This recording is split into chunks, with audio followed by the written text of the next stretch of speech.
there. Now I would drop that down, engage my reel, pop it a couple times. If I don't get a bite, then I'm gonna reel it in. That's why you flip and pitch a jig. How's it going, guys? This is Ethan Preston from Preston Outdoors, coming back to you again with another technique video. Today we're gonna talk about flipping and pitching a jig.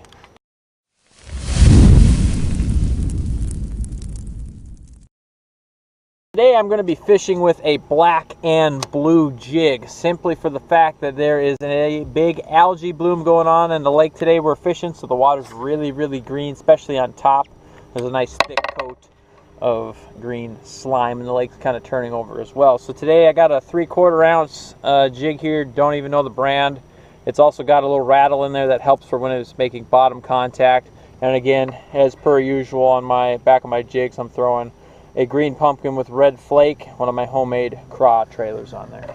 Today I'm going to be using the KastKing Perigee 271 medium heavy bait casting rod.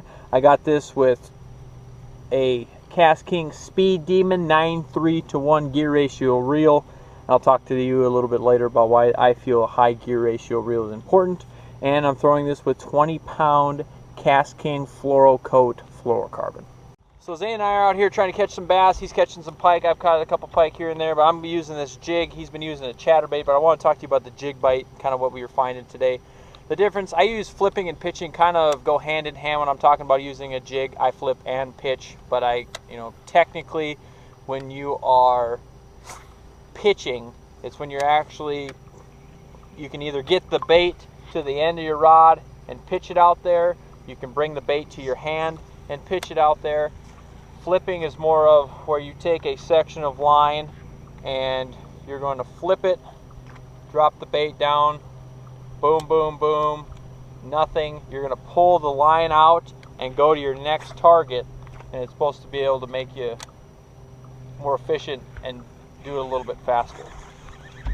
Don't have my chest mount today, but basically when we're coming across these, as you can see here, bulrushes, we'll be pitching. Usually I like a clean bottom, but since this jig's got a good weed guard on it, we can get away with it.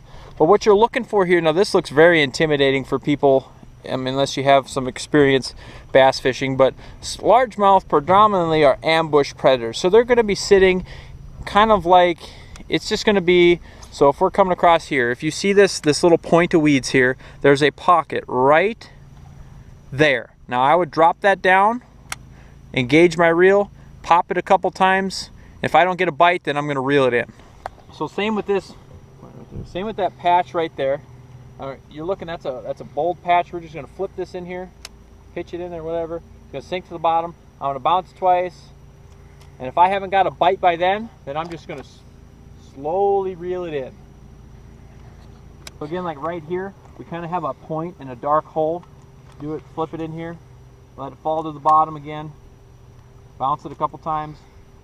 Get it through the weeds, reel in, flip it in here, let it fall to the bottom. I'm looking for divots or little holes in the weeds, or I'm looking for points of these bulrushes. Somewhere, if I was a fish, I would sit there and wait for some kind of bait or some food source to fall in on me, and that's basically what I'm doing with this jig, is that I'm trying to flip it in there, it's falling down, the legs are kicking, and when it comes down there, the bass is going to bite it.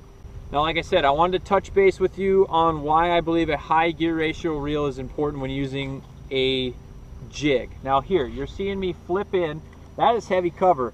Bulrushes are strong weeds, and it's going down to the bottom. That bait is falling down to the bottom. It is falling to the fish to where when I set the hook, when I get a bite, I'm going to need as much help as I can from the strong rod to get their head turned up. And then once the head's up, not allow them to, one, charge the boat, or two, charge into the weeds or charge under a dock per se, to where I can have this reel wind up really quick and keep the tension on them and steer them to me in the boat. And I feel that's very important. A good sensitive rod, but one that's strong enough to where you can get it out of there. So that's what we're going to do here. We're going to go along these bulrushes. We're going to flip and pitch here with I'm going to flip and pitch with this jig, and maybe even some docks if we find some, and hopefully we can get some fish for you guys.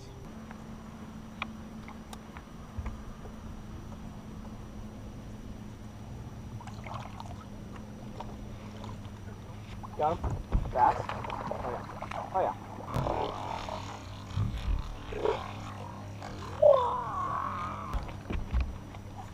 Not a real big one. There we go. Fishing in that nasty green stuff. Again, that's why I went with a black and blue jig. This one's got the rattles on it, like I said before. No way you called it. Oh, that's a big one. Oh. Get him out. Get him out. Get him out. Oh my gosh. Where's your net? Other door, under here. No, shove it in there. Oh my goodness. Did I not say that? Folks at home, I said, I'm going to catch a big one underneath this dock. Turn the camera on.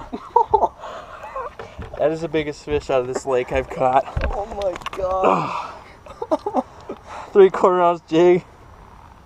Oh my gosh. Oh, he took me deep. Oh. The scales in the I got mine. Same one. Oh my goodness. Look at that largemouth. That's why you flip and pitch a jig. Well guys, that's where we're going to end this video. Catching this nice, it was 21 inches, 5.5 pounds. Flipping and pitching that jig. That time it was around a dock instead of a bulrush. But again, that's it's an awesome technique that I use all the time. Tournament fishing, fun fishing, anything like that. And you catch big old bucket mouths like this. So we're going to put her back.